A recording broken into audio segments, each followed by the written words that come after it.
Okay, I am going to show you, this was not going to be so fast because it does require a little bit more steps. So this is how to use the tile brush from my Clip Studio paintbrushes.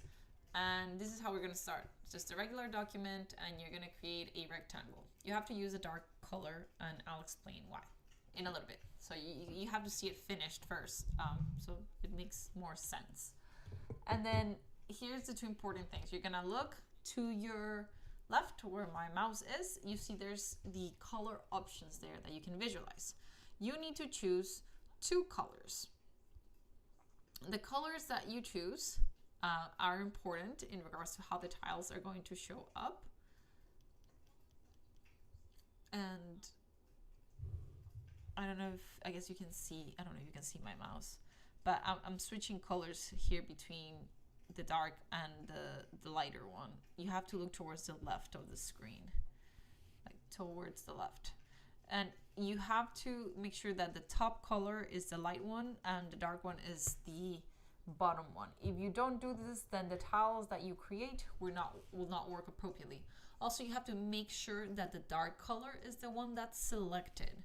So you select the dark one, this is how it's gonna come out. Terrible. If you select the light one, then you will see the gradient. And what we're gonna do now, this is our base layer. We're gonna create a new layer and we're gonna lock it to the bottom. Locking it to the bottom sorry, we're not gonna lock it. Sorry, I'm getting ahead of myself. But we're gonna rename it tiles. Actually, yeah, tiles is good. And we're gonna draw the tiles from the bottom to the top because you wanna layer them so that the bottom one is the one that's the lowest. So you're gonna try to go as straight as possible. There's your first layer. Here's the important part. You're gonna go over to the layer where you drew them. You're gonna click Control on your keyboard. So you can, I'm right now, my thumb is pressing the Control key in my keyboard. And then I'm gonna click on the layer. And you can see that my tiles are with little marching ants. That means it's selected. The reason I need to do this is because I'm gonna go over to the select menu up top and then I'm gonna do a quick mask on it. You can see that a quick mask layer was created and I'm gonna name it 1 because it's the first row. We're gonna do this for every single tile of rows that we create because we'll need it in order to do shadows in a little bit. And this is the easiest way to keep, this is the only way so you can then do the shadows and you don't have to worry about drawing on the wrong row. So I'm just gonna hide the quick select now and I'm gonna create a new layer where I will draw the next row. You can make it higher or lower and we're gonna repeat. Control click on the new layer, go to select, quick mask, and let's name it number 2 and we're gonna put it up top so that we can keep order. This one can be merged down, merge with layer below so that we always have only one tile layer. I'm gonna do 2 more times so you can see me do it and then I'm gonna show you the end result. And then 1 more time and then we're gonna control click, select it, go to select, quick mask. This is my row 3. I'm gonna put it up top and I'm gonna turn it off. Then I'm gonna do merge with layer below and there we have it. And the reason why we have this is so that we can select the rows in peace with those selection masks. Now I'm gonna go to the other document where I've already done like 12 rows. So you don't have to see me do boring things. Now here is, as you can see, all actually 11 rows with their selections. And here's the interesting part. Now don't pay attention to this. This is like the finished product. We're gonna start doing shadows. So we're gonna create a new layer. That layer, as you can see, has got a little pink bar. I'm gonna show you why that is. So up here you can see the icon on the right. It's called clipping. I'm gonna clip to the layer below. What that means is that whatever I draw on this layer now is only gonna be drawn within the shape of the layer below. So I'm gonna choose a really obnoxious color so you can see it. And you can see that I can, as much as I draw, it's not coming out of the bounds of the tiles. That's what clipped means. And you want that for the shadows because you don't want the shadow affecting the background. You only want the shadow affecting the tiles. I'm going to leave that. We're going to choose the multiply layer type because we want to do shadows. Select whatever choice of brush you want for the shadows, like a soft one is good enough. And here's the part that we need to pay attention in. Now I want to draw my shadow that's being created by this top row here. So I've got row number 1. I've got row number 1 and row number 2. And row number 2, because it's on top of row number 1, is supposed to be creating some kind of shadow on it. And that's what I want to do. But if I do it just like I am right now, if I, I'm going to select this shadow. If I start drawing the shadow now, it's like, oh, it's pretty much drawing on all the tiles and this is painful. Now, I'm not going to like doing this like this. I mean, you could, but that's going to take you absolutely forever. And yeah, it's not efficient. So here's where the selection masks come in. What we're going to do is you can see my right here. If I want to draw shadows on my row number 1, I'm going to go to the quick selection with row 1. I'm going to press my control key, you can see, and click on it. Now I can see that the row 1 is highlighted on the screen, but it's also highlighting part of row 2. That's a problem. I want to subtract the shape of row 2 from my row 1 selection. And we can do that thanks to all our selection mask. So in order to subtract this shape from here, this is row 1 and the one on top is row 2. I'm going to press Control key on my keyboard. I'm still pressing it. I'm also going to press the Alt key. So I'm pressing Control and Alt at the same time. And I'm going to click on top of the selection mask title 2. Did you see that? I'll do it again. There you go. That means I've subtracted the selection that I needed to, so that now when I go back to my multiply layer and I start drawing this, look at this. Look how nice. Like, I don't even have to worry about it. Look how fast. Done. Obviously, we're not going to leave it like that. I'm doing it fast for the sake of demonstration. Polish it a little bit, you know, make it a little gradient. Doesn't have to be so forced. Clearly, the shadow's not going to be so big. Just for the sake of doing it nicely. There's not going to be shadow here. But this makes it really fast and easy to create shadows.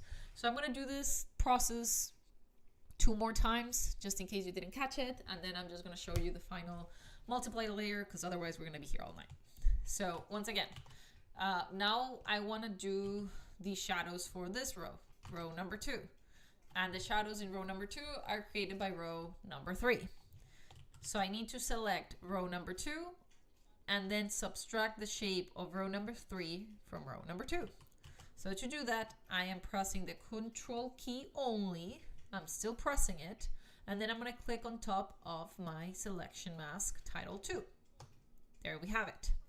Now, in order to subtract the row above it, which is row number 3, I'm going to press the Control keyboard plus Alt. I'm still pressing it, and I will continue to press it until I click. And then I'm going to click on top of the quick selection mask title number 3. Voila, there's the subtraction. I'm going to do it again. I'm pressing Control and Alt key and then on layer number 3. Boom. And now I go back to my multiply layer.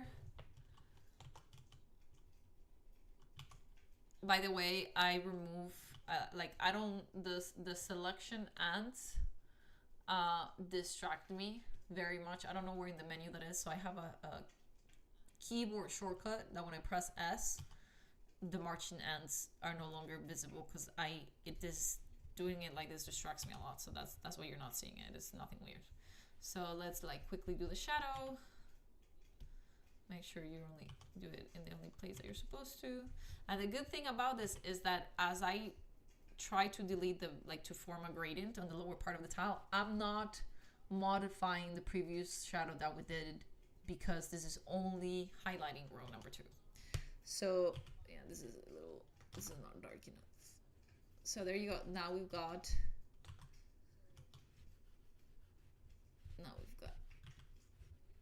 there you go.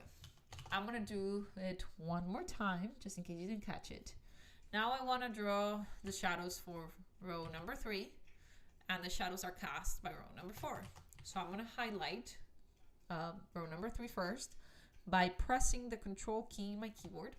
I'm still pressing it, and I'm gonna click on row number 3. There you go, I got row number 3. And I need to subtract the shape. I need to subtract this tiles. See this? I need that removed from my selection. So I'm going to press Control and Alt at the same time. I'm still pressing it. And then while pressing them, I'm going to click on row number 4. Voila. If you didn't see it, boom. Again, boom. Okay.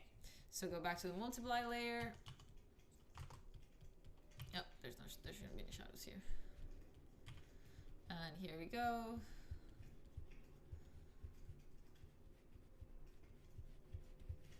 And then a little bit of gradient. So as you can see, those are the shadows being formed. I'm gonna toggle the multiply layer so you can see the difference. It's a big difference in the sense that you can start seeing some dimension. So you need to do the shadows, and that's the reason why we did those quick selection layers.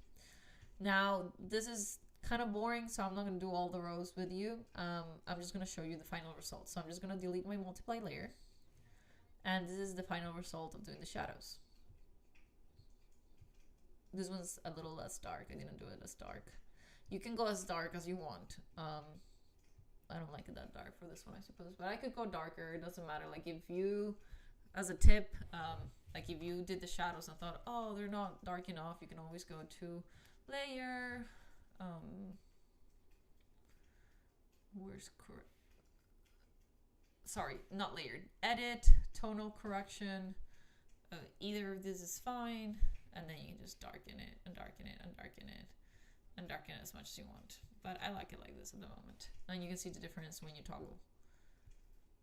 All right, so this is just the shadow, but now we should also do occlusion.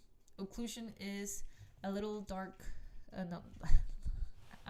Let me say this properly because I've seen enough media videos with Nathan Fox explaining occlusion, and oh boy, the name's not coming to me now. What's his name? I have him on my YouTube channel recommendations and I don't remember what his name is. That's terrible. So if you want to know about occlusion, you should go to Nathan Fox's YouTube channel. I have them in my YouTube account, like my homepage, under featured channels. Oh, I remember. Marco Bucci. There we go. Sorry, Marco Bucci. So Marco Bucci has some excellent free videos on his YouTube channel about occlusion. So he'll do a much better job explaining what it is. So I'll give you a very too long didn't read version of it. Dark occlusion is that really dark shadow that you see when there's no light bouncing inside. So and it looks like a line essentially. So the easiest way to picture it is I want you to grab your 2 index fingers and I want you to press them together. And you can see a line literally form in between them because there's no light reaching that, or there's very little light reaching that, and that's your occlusion. So in order to do it, we're gonna follow the same process as the shadows. This is like my multiply shadow. We're gonna create a new one. Because the one below it was clipped, this one's already clipped. We're also gonna set it to multiply, and you can see that if I'm doing 2 multiplies, the next one's already pretty dark. I would suggest you choose a little bit of color, especially warm. I think it comes out nicer. Or you're gonna make it cold too, but I like occlusion to be rather warm. Or I guess in this case, because the tiles are pretty cold, you could also make it bluish. You can see how dark it is. So we're gonna follow the same process. I want dark occlusion of these tiles here. I mean, you could do it like this, but this is like super annoying to do.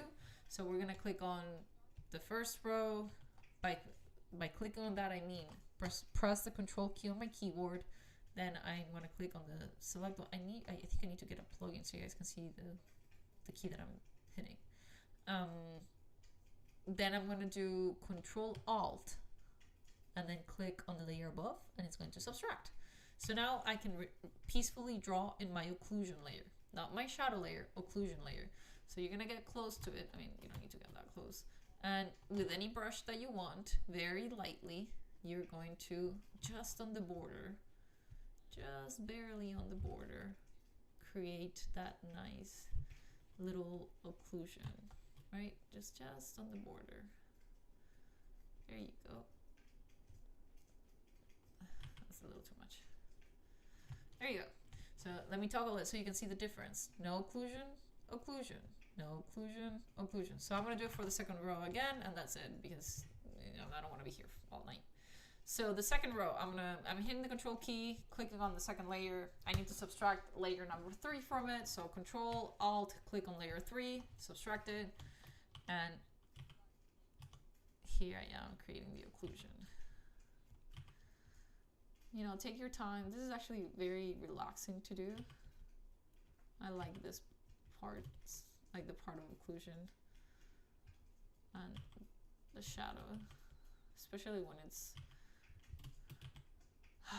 square objects rather than round ones. There's less, there is still a gradient, but much less so. There you go, there you go. I'm going really fast. You should take your time. There you go. So that's the second one, and I'm going to show you no occlusion, occlusion. Let me put it down so you can see it. No occlusion, occlusion, no occlusion, occlusion. So there it is a difference. So now you do this for every single tile. I want to show you the final result. There you go. No occlusion, occlusion on all of them. No occlusion, occlusion on all of them. And you can make it like hard, like darker, or this is up to also your style. But this is how I've made it. But it does give you that sense of there being rows of tiles on top of each other. Now, this is not necessary. This is just a touch. Light doesn't usually, depending if it's cloudy or not. If it's a really sunny day and there's no clouds, then obviously not all the light's getting almost to the same surface. But if it's like a cloudy day, and because usually these tiles are, well, it depends what illustration you're doing for. So I'm imagining a cloudy day. I'm going to do an overlay layer, and I'm going to choose a bit of a warm color, and then just, sort of go like this so that the light is a bit uneven. I kind of like it like that. I'm going to show you the one that I did before that I took a bit more time. And this one's also clipped. So there you go. So I want to show you again. Shadow, occlusion, a little bit of overlay. One more time. Shadow, occlusion, a little bit of light. And then final part, if you feel like the tile is not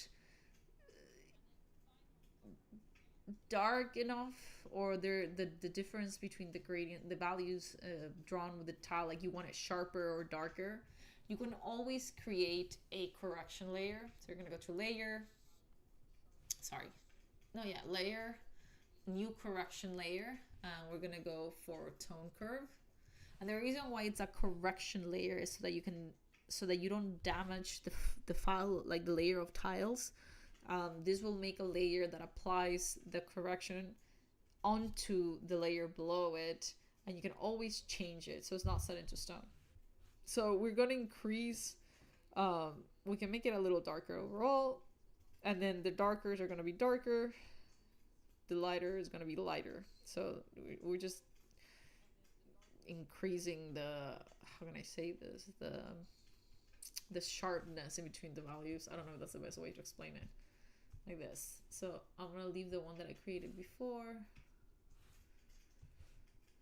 There you go. So I'm going to show everything packed together now. Correction layer, shadows, correction layer, shadows, occlusion, and a little bit of light. And you have a roof. I'm guessing you take away all the explanation I did, you can pretty much do this in 10-15 minutes. And you're done. You have a nice roof.